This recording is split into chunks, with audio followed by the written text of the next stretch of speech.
Not even 4 days after we took our baby girl home from the hospital for the first time, we ended up having to go back into the hospital. We're okay. Everything's great. It was just a little scary week that we had. Let's get into it. So on October 17th, at the time, we didn't really think anything of it, but now looking back, we can tell that there was a couple of signs that she was not feeling well and she was not herself. A big one was that she wasn't eating as much, especially towards the evening. She was not eating as much as she normally did. And she was also sleeping kind of weird, like her limbs were kind of limp. I don't know if that makes sense, but we were kind of laughing about it in the moment. Looking back, that was probably a symptom of what she had. But the real problem and the real reason and the real scare started on the next morning. So we went to bed. She didn't eat that whole night. And then when we woke up, I was kind of like concerned about it. And so we were kind of just like trying to figure out what was wrong with her. And we realized that she was warm. And so we took her temperature and it was 101.4, I think. And so, obviously that's not good. So we called her doctor just to see what she would recommend us doing. And she's like, how about you just come in? Because we've not even met yet. So just come in, we'll check her up and see what's going on and then, go from there. So we went to her doctor, which is here in town. And so we just walked. And then we got there, she took her temperature. It was high, even higher than it was when I checked it. And then another thing that was concerning is that her heart rate was very high. It was in the 220s, which paired with a fever obviously is not good. And so the doctor told us to go to the emergency room right away. So Jared sprinted home, got the car, and then came and picked us up. And then we went straight to the hospital. I didn't have any of my stuff. She didn't have anything. We ended up going to the hospital. I kind of expected we'd be there for like a day. I didn't even think we'd be there for the night. Just check on her, figure out what she has, get rid of her fever, go home. That's kind of my thought. We ended up going to the hospital. They did check her. Her fever was still very, very high. And so, in fact, I think it was getting higher. They could tell from her blood values that there was an infection. They just didn't know where the infection was or what caused it or anything like that. So they admitted her into the hospital. It's been a crazy few days.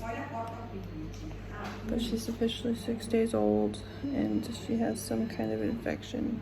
We don't really know what infection she has, so we had to take her back to the hospital. And so we're here. She had to get an IV. It's been a hard day for both of us, huh? So, but she's all cuddly and cute right now, so I'm just gonna cuddle with her as long as possible. They gave her an IV. They hooked her up to a monitor, so she had a little monitor on her foot, and then she had sensors on her belly.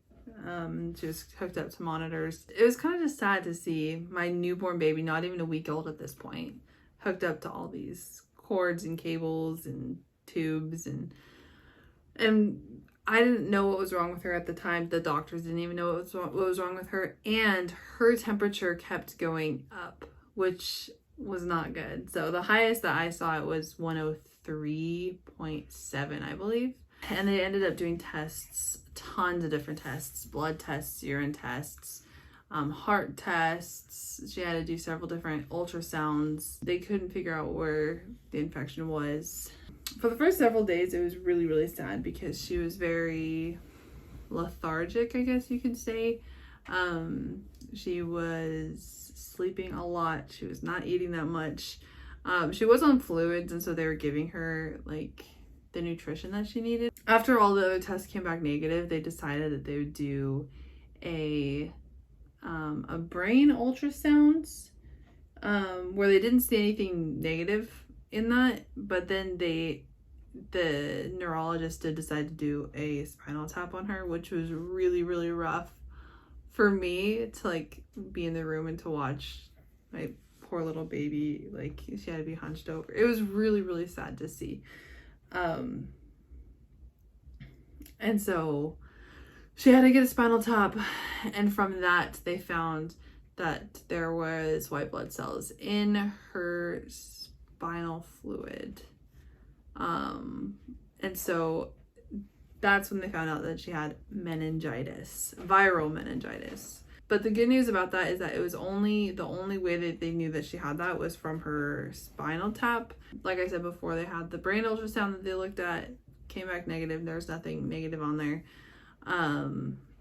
And the rest of the tests that they didn't show that there was any type of meningitis clinically, but it was there on the spinal tap. So that was the infection that she had. After 2 days in the hospital, her fever started to go down, and actually her fever broke altogether. She went back to normal temperature, and then she started acting more like herself. She would eat more. She was awake more. Yeah, as soon as I knew that my baby was okay and getting better, then it was not as rough. We did have to spend a lot of time in the hospital, and we did have to spend and I spent most of that alone with just her. So it was pretty lonely, pretty sad. So I'm here in the hospital again. Quick tour. This is my bed. This is my room. It's got a table, got a bassinet, got her monitor. There's a monitor up there. Got her IV stuff. I have a scale because I have to weigh her before and after I feed her. I know, it's terrible. So I have to weigh her before and after I feed her, and I have to weigh all of her diapers too. So, and I do have my own bathroom, which is also nice. But besides that, it's a small room, and I really do not leave it like all day long. So, kind of feels like prison a little bit. But it's a happy prison because my baby's getting healthy. So after they discovered that what she had was the viral meningitis, they came up with a form of treatment. It was a treatment that they had to do through an IV, and so we had to stay in the hospital even longer.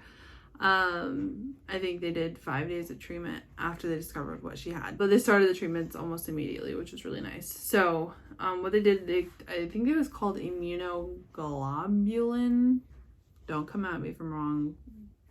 It's something like that. But pretty much it just helps boost her immune system so that she can fight the infection on her own. Which I kind of like. They weren't pumping more drugs into her or anything like that. So every day that we were in the hospital, she became more and more like herself.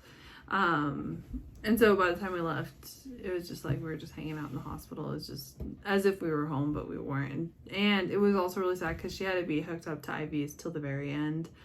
And there was a time even during the day, well, most of the time, she actually had to have 2 IVs in her. She had to be hooked up to monitors at all times. She had wires and cables connected to monitors the entire time. I can move around, but she couldn't, and I spent most of my time just holding her and being with her. So I honestly didn't get off the bed, which was rough for me because I'm newly postpartum. I had just given birth, like not even a week before we had to go back to the hospital. And so obviously I had needs to take care of too, but those just kind of like, I don't know, those didn't seem nearly as important as my baby. I have amazing news, everybody. I am going home today.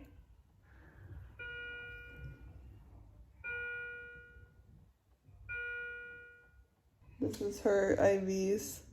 They're like, instead of like, well, she actually has a drip one too. But instead of the drip one, she has like this little machine that like slowly pushes a syringe. So, and they're in these little curvy tubes. She actually has 2 IVs in right now. And one in each arm. It's kind of sad. So right now she has 2. This one is her immunoglobulin. I think it's what it's called. But pretty much it just helps boost her immune system so she can fight off. Pardon the rude interruption. Her immunoglobulin, which is what I think it's called, It's to help boost her immune system so that she can fight off whatever she has by herself.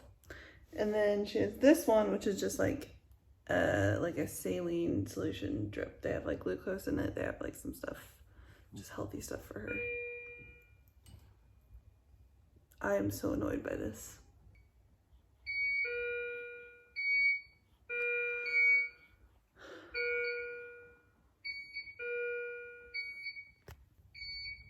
The thing I'm going to miss the least about this hospital is the beeping noises.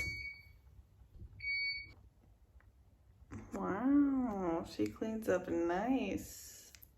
And I somehow managed to do my makeup with a sleeping baby on me. Little Miss Sunshine has one more treatment left of antibiotics, and then we are good to go. So I'm so excited. Cannot wait. Going home was so relieving. It was so nice. I don't know if I said this earlier, but I only had 4 hours of visitation each day that we were there. So that would be 20 hours by myself and 4 hours with Jared. My mom came a couple times, but they would only let one person at a time in. So it was either Jared or my mom. One time, actually, Jared came with my mom, and then my mom stayed with the baby, and then Jared and I left, which was nice because I had not, up to that point, I had not had fresh air this whole time because I was stuck in a hospital room. And so it was nice. We just walked around and just around the hospital outside. It was a good break. But the nurses and the doctors and everyone that was there was very, very nice. It was rough for me because obviously the hospital is in Italy and I don't speak Italian. The doctors and the nurses that could speak English, they tried their best to explain things to me, and I think they did a pretty good job. Like, I felt very comfortable and up to date, and I was able to ask as many questions as I could. A couple times I had to use Google Translate, but besides that, it was pretty great. And the doctors and the nurses were all so nice, and they really, really loved and cared for Rayleigh May, and they made sure I was okay too, and if I needed anything, they'd come and help me. So it was really, really good that that we were there. Obviously, I don't wish that upon anybody. It was very lonely. The first few days especially were hard because she was not feeling good and we didn't know why, and so it was kind of scary and alone, and I was just thrown into this hospital room all of a sudden by myself. Ever since then, she's been great. We've been home for over a week now, and she's not had any issues and stuff. She is absolutely perfect. She is the best little baby anyone can ask for, and I could not be happier to be her mama. But yeah, it was rough. It was a scary few days, but we made it out. We are okay. So thank you for watching this video. If you have any questions, feel free to comment. But other than that, thanks for watching.